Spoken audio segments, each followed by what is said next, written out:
Why is everyone claiming victory before the deal is even signed? The contradiction at the heart of the Middle East. Imagine this scene, one that captures the region's endless contradictions. In the White House, President Donald Trump posts the words many had been waiting to hear. The agreement with the Islamic Republic of Iran is now complete. Congratulations to everyone. He immediately calls for reopening the Strait of Hormuz and lifting the naval blockade. Ships of the world, start your engines, let the oil flow. Meanwhile, in Tehran, the picture looks entirely different. State television broadcasts a different headline. The United States was forced to sign an agreement to end the war. Iranian Deputy Foreign Minister Kazem Garibabadi declares, this agreement does not mean trust in the enemy. It was written in an atmosphere of continuing distrust. Our forces will always keep their finger on the trigger. And in Tel Aviv, are Israeli analysts celebrating? Not exactly. Military analyst Avi Ashkenazi writes, Iran is the biggest winner.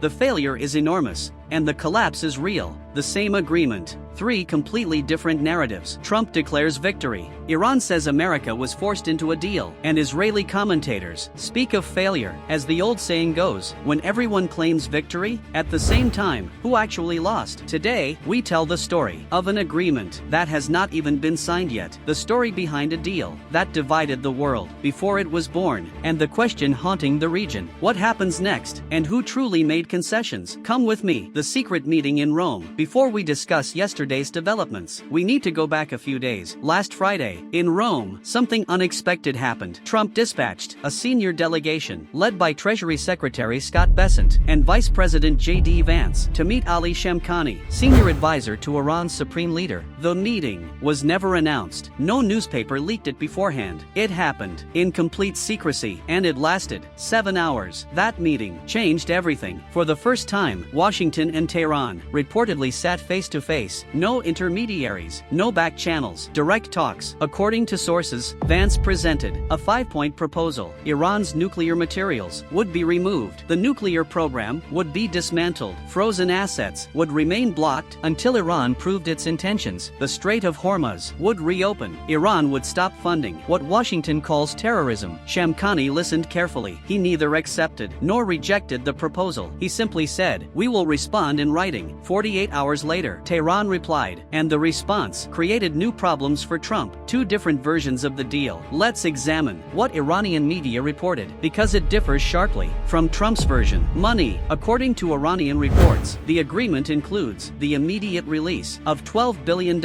in frozen Iranian assets, followed by another $12 billion later. Trump insists there will be no exchange of money. So who is telling the truth? Lebanon. Iranian media claims the agreement includes a ceasefire across all fronts, including Lebanon. That would mean Israeli operations against Hezbollah must stop. Trump, however, has repeatedly stated that an agreement with Iran does not automatically apply to Lebanon. Again, two conflicting narratives. Third, the nuclear file. The nuclear issue itself remains unresolved. Instead, it has been postponed for 60 days after the signing of the agreement. Even more notable, Iran's ballistic missile program does not appear in the reported framework at all. Tehran's message is simple. We gave up nothing. We merely postponed discussions we were not ready to have. Trump pushes back. Hours after Iranian outlets published their version of the agreement, Trump responded angrily on Truth Social. He wrote, what they said, including their weak and pathetic statement on the agreement, has nothing to do with reality. He then added, very dishonest people to deal with. There is no such thing as good faith with them. And finally, they had better get their act together. And quickly. Wait a moment. Trump says the agreement is complete. Then hours later, accuses the other side of dishonesty. How can a deal be complete if one side cannot be trusted? That contradiction has puzzled observers around the world. The answer may be simpler than it appears. What exists today is not a binding treaty. It is a memorandum of understanding, a framework of commitments and intentions, not a signed agreement. The real summit, where the final document may be signed, is expected to take place in Geneva on Friday, attended by Vice President J.D. Vance and Iranian Foreign Minister Abbas Araghchi. Israel's uneasy reaction. Perhaps the most revealing story is unfolding unfolding inside Israel. While Trump declares victory and Tehran celebrates, forcing Washington to negotiate, many Israeli analysts are sounding the alarm. Ben Caspit wrote, "The political defeat is greater than the military victories." Netanyahu made himself dependent on Trump and dragged Israel with him. Avi Ashkenazi argued, Iran is the biggest winner. Iran has not abandoned its nuclear ambitions, and enriched uranium remains in Iranian hands, fully or partially. Ben-Dror Yemeni warned, any agreement would amount to American recognition of a stronger and more radical Iranian regime. One question appears again and again: what exactly did Israel gain? For many critics, the answer is simple: very little. Israel was not directly involved in the negotiations. It did not approve the terms, and as some analysts argue, Netanyahu became increasingly dependent on decisions made in Washington. Why the next 60 days matter? Everyone is now watching Friday's expected signing ceremony in Geneva, but experts warn that signing the document may only be the beginning. Why? The nuclear issue remains open.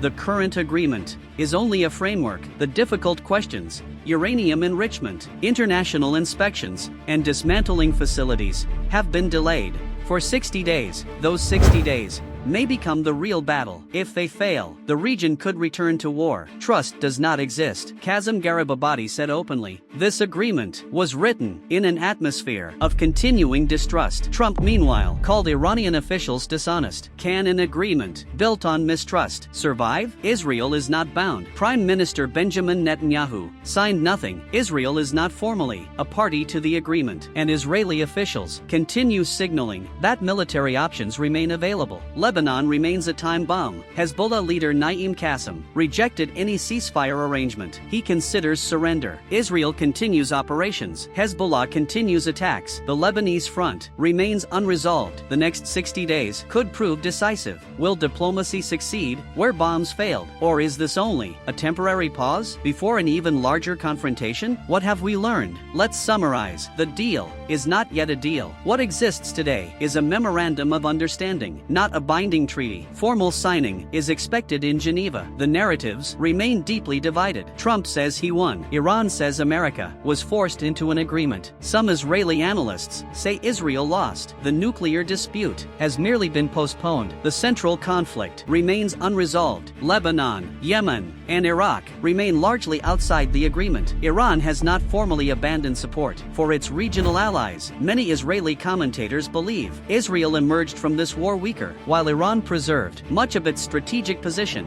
The final question: after 100 days of war, thousands of deaths, and economic losses, described as the region's largest shock in half a century, has the Middle East returned to what it was before the conflict? The answer is no. Before the war, Iran was not threatening to close the Strait of Hormuz. Before the war, the United States had not deployed tens of thousands of troops to the Gulf. Before the war, Israel was not fighting simultaneous conflicts across Lebanon, Gaza, and the West Bank. This war changed everything, and whatever shape the agreement ultimately takes, it cannot restore the old reality. On Friday, we may witness a signing. After Friday, the most consequential 60 days in modern Middle Eastern history may begin. Stay tuned. The story is far from over. Write your opinion in the comments.